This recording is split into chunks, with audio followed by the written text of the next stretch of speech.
Hey, what's up outlaws, Khraze here, and today I bring you some awesome tips that will greatly help you throughout your journeys in Red Dead Online, as well as eliminating some of the frustration you might have with the game currently.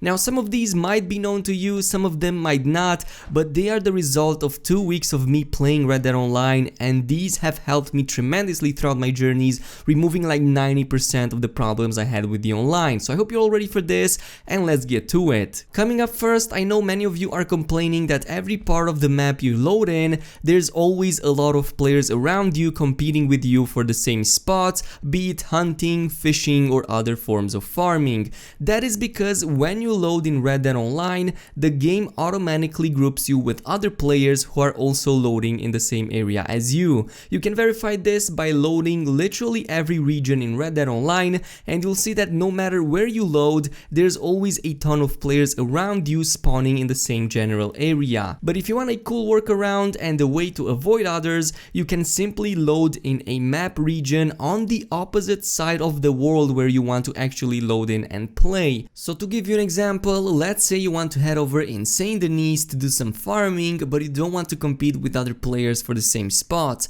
What you can do here is instead load into New Austin, which is on the other side of the map, and then fast travel to Saint Denis. This way the servers won't load you in a session where the players exist all around you, but instead you'll still be in the same one where everybody else was spawned in New Austin, and you're not going to face much, if at all, competition in that area. The same goes with literally every other region on the map, by the way. If you want to be alone in any single spot, first load up the furthest away area from it you can find, and then fast travel to it. Sometimes you might find at most another person, but for the most part you're not going to find nearly as much competition as you normally do when directly loading into the region. Coming up at number 2, I know the horses in Red Dead Online are a pain. Unless you buy a very high-end and expensive one, which can only be done later when you have high enough levels, you're going to have to deal with a horse that is constantly going out of stamina,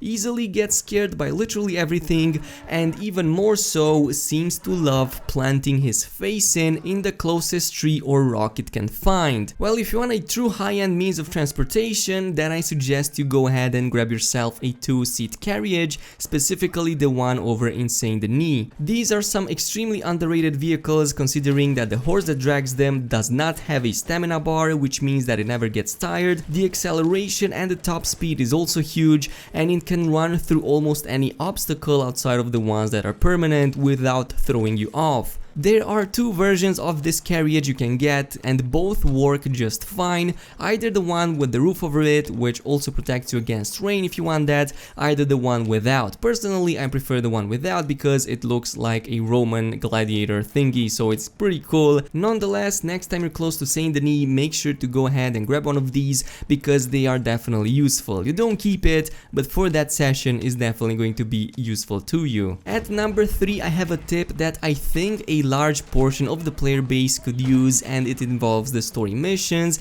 specifically the story mission rewards for which you queue up in matchmaking sessions.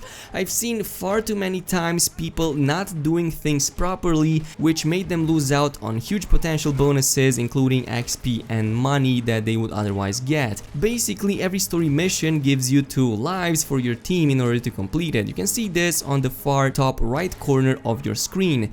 If you or any of your team members happen to lose even 1 life, and it's a major downside, it also makes it so that you'll get a considerably lower reward for completing the mission, both in terms of XP and money. So as long as anybody in the team, even you or other team members, die even once, the XP and the money reward will also suffer drastically. So if by any chance any of your team members die during one of these missions, I suggest completely abandoning it and starting a new one, as you would definitely want to not miss on those rewards. That's definitely going to help you, and I've seen far too many people pushing through even with 0 lives left, by the end of which you're not going to get much out of that mission anyway. So yeah. Coming up at number 4, this is not much of a tip, but rather a technical advice for those who keep disconnecting from the servers or having their games crashing.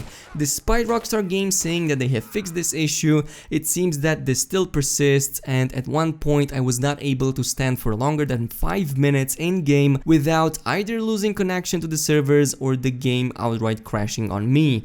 But it appears that there's a fix for it, and it involves some technical background specifically for your router. So what I did in order to fix 99% of my connection issues was simply forwarding some of the ports in my internet router settings. I'm going to post a screenshot of the ports that you need to forward in your router, and the settings and how to access them obviously differs from one model to another, but for the most part it's pretty much the same. So check your router settings, check the model, and then enter its settings by inputting the MAC address or the IP. I'm not really sure what this is, but it's going to be specific to your model, and from here you should find a setting for port forwarding and go ahead and forward all of these ports so you can more easily connect to Rockstar Games servers. But moving on to the actual gameplay, I think we can all agree that the camp system in Red Dead Online is a pain in the butt.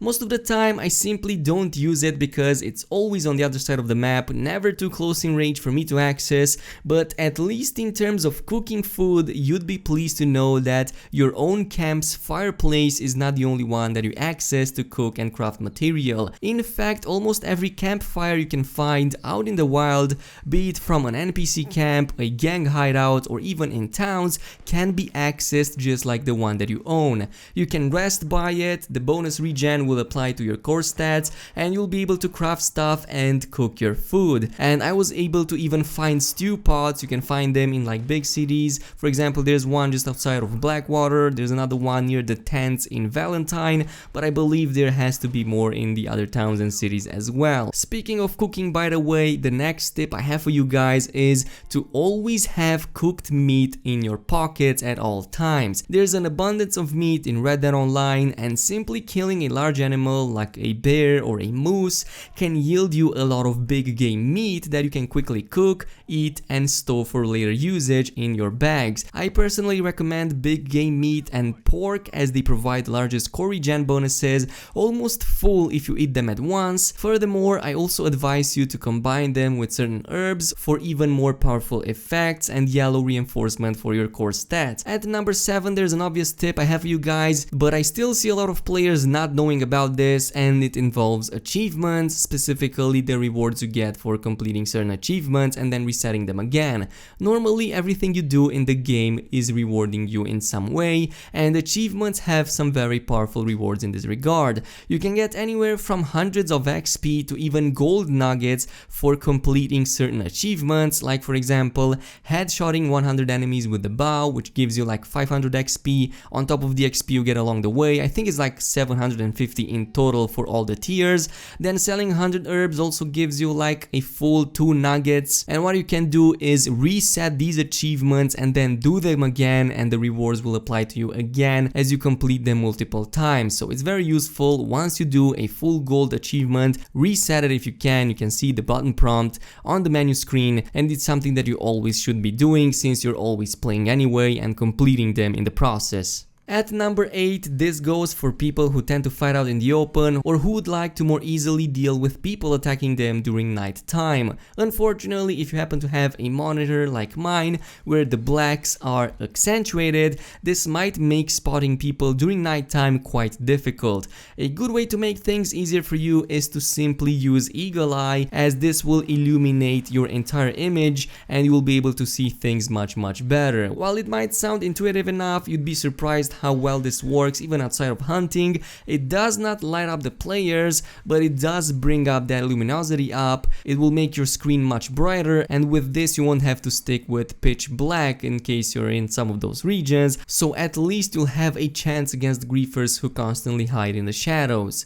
Similarly, if you want to be one of those who hide behind shadows, then I might suggest you go ahead and use a bush instead. While this doesn't guarantee hiding your icon from the map, it does hide your name tag even when there's somebody near you, but either way the bush strat can definitely work in Red Dead Online. And since we're still on the subject of PvP, I'm seeing far too many people getting lassoed not knowing how to break free almost instantly. Yes, you can struggle for a bit and press the square button in an attempt to escape, but don't forget that you have a knife that is much faster at doing that job. So when another player lassos you, just bring up your weapon wheel and then choose your knife. This will make it so that your character will immediately cut the rope around him, and from here you can simply give the griefer a closer look of your blade if he wants to have some social interaction. And finally, a tip for those who love buying clothes all the time and like testing outfits out. I know this might be obvious to many, but almost all clothing shops in the game, including some general shops, have a wardrobe somewhere in the back where you can change your bought clothes on the spot.